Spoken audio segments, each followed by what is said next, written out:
할렐루야. 4월 28일 월요일 돌아보는 시간 함께 하시는 성도님들 주님의 이름으로 환영합니다. 4월도 어느덧 이틀밖에 남지 않았습니다. 오늘 하루를 돌아보시면서 하나님께 올려드릴 감사와 또 죄의 고백이 있으시면 이 시간 아뢰어 보시기 바랍니다. 파인애플 이야기라는 책이 있습니다. 그 내용을 보면 식구들과 함께 오지에 살고 있는 원주민들을 위해 사역하고 있는 선교사가 있습니다. 선교사는 파인애플 나무가 한 그루도 없던 마을에 파인애플 모묘를 100개 정도 얻어와서 원주민 한 사람을 고용해서 심었습니다. 물론 그에게 품삯도 지불했습니다. 그리고 꼬박 3년이라는 세월을 기다려서 밭에 갔습니다. 그러나 먹을 수 있는 열매는 하나도 없었습니다. 원주민들이 열매가 익는 대로 몰래 따갔기 때문이었습니다.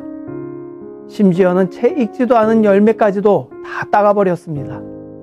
익기 전에 훔쳐가야지, 그러지 않으면 주인이 다 가져가 버릴 것이라고 생각한 원주민들의 소행이었습니다. 화가 난 선교사는 파인애플을 훔쳐가는 것을 막기 위해 원주민들을 위해 운영하던 병원 문을 닫아보기도 하고 급기야 원주민들에게 필요한 소금과 생필품들을 구입할 수 있도록 운영했던 상점까지도 닫아버렸습니다. 그랬더니 드디어 그는 파인애플을 먹을 수 있게 되었습니다. 그러나 상점에서 필요한 물건을 더 이상 구할 수 없게 된 원주민들은 선교사와 함께 마을에서 살아도 자신들에게 도움이 될 것이 없다고 여겨서 그곳을 떠나 원래 살던 깊은 정글로 돌아가 버리고 말았던 것입니다. 사람들이 없으니 전도할 일도 없어졌습니다. 그 후 안식년이 되어 본국에 잠시 머무는 동안 어느 세미나를 참석하게 되었습니다. 그는 그곳에서 우리가 가진 모든 것을 하나님께 드려야 한다는 것을 새삼 깨닫게 되었습니다. 선교사는 파인애플 밭을 하나님께 드려 하나님께서 그것을 어떻게 관리하시는가를 보고 싶었습니다. 그래서 그는 이렇게 기도했습니다. 주님, 저는 이 열매 때문에 화도 많이 냈고 언성을 높여 소유권을 주장하기도 했습니다. 나의 정당한 권리를 요구하는 것이라고 생각했습니다. 그러나 그 모두가 잘못된 것이었다는 것을 깨닫게 되었습니다. 저의 잘못을 뉘우치며 이 파인애플 밭을 주님께 드립니다. 이제부터 주님의 뜻대로 하옵소서. 제가 먹을 수 있게 해주셔도 좋고 또 저들에게 주셔도 좋습니다. 주민들은 여전히 파인애플을 훔쳐갔습니다.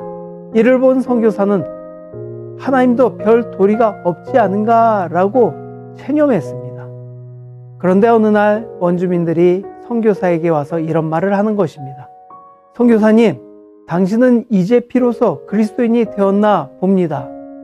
이제 우리가 파인애플 열매를 훔쳐도 더 이상 선교사님이 화를 내지 않으시니 말입니다. 이 말에 선교사는 큰 충격을 받았습니다. 그는 자신이 원주민들에게 전한 말씀을 비로소 생활로 보여주고 있었다는 것을 깨닫게 되었습니다. 서로 사랑하라고, 서로 친절하게 대하라고 가르치면서도 자신의 권리를 결코 양보하지 않고 살아왔던 자신을 원주민들은 보고 있었던 것입니다. 한 총명한 청년이 곰곰이 생각하다가 이렇게 물었습니다. 이제 왜 화를 내지 않으십니까? 그러자 선교사는 나는 그 밭을 하나님께 드렸다네. 이제 내 것이 아니기 때문에 당신들이 그 열매를 가져간들 나는 화를 낼 이유가 없게 되었다네. 그들은 자기들끼리 서로 돌아보며 물었습니다. 그러면 우리는 누구의 파인애플을 도둑질하고 있는 거지? 여보게, 우리가 지금 누구의 파인애플을 도둑질하고 있는지 아는가? 선교사님이 그것을 하나님께 드렸다고 했네. 그들은 모두 하나님에 대해서 생각하게 되었습니다. 그리고 여러 사람들이 몰려와서 이렇게 말했습니다. 선교사님, 우리가 하나님의 것을 훔쳤습니다. 사냥을 나가서 허탕치고 또 아이들이 병들기도 하고 아내가 아이를 낳지 못하는 것, 또 고기가 잡히지 않는 것도 바로 그것 때문입니다. 그 파인애플 밭이 하나님의 것이라면 우리는 더 이상 하나님의 것을 훔치지 않겠습니다. 그들은 하나님을 정말로 두려워했습니다. 그 후 파인애플 열매가 익어갔습니다. 이후에 선교사는 익은 파인애플을 따서 자신과 또 원주민들과 서로 나눠 먹게 되었습니다. 모든 것을 하나님께 드리고 나니 그렇게 고대하던 일이 너무나도 쉽게 이루어졌습니다. 몇 년 동안 이곳 원주민들은 선교사를 지켜봐 왔고 그가 하는 말을 들어왔습니다. 그동안 그들은 선교사의 말과 또 행동이 일치하지 않았음을 보았습니다. 그러나 선교사가 변화되었을 때 그들도 변화되었습니다. 오래지 않아 많은 원주민들이 자진해서 그리스도인이 되었습니다. 영혼 구원은 예수님의 지상 명령입니다. 그 명령을 우리는 어떻게 행할 수 있을까요? 이 시간 잠시 한번 생각해 보는 시간을 가졌으면 좋겠습니다.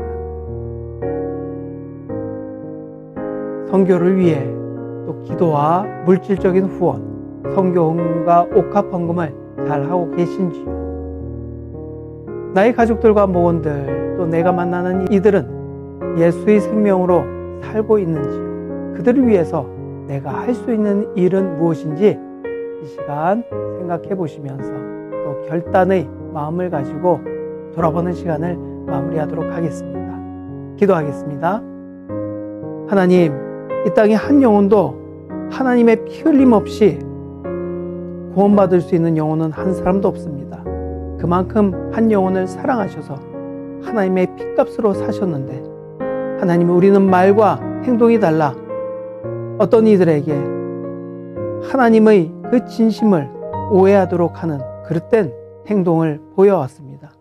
오늘 이 시간 다시 한번 우리의 말과 행동이 일치하도록 인도해 주옵소서.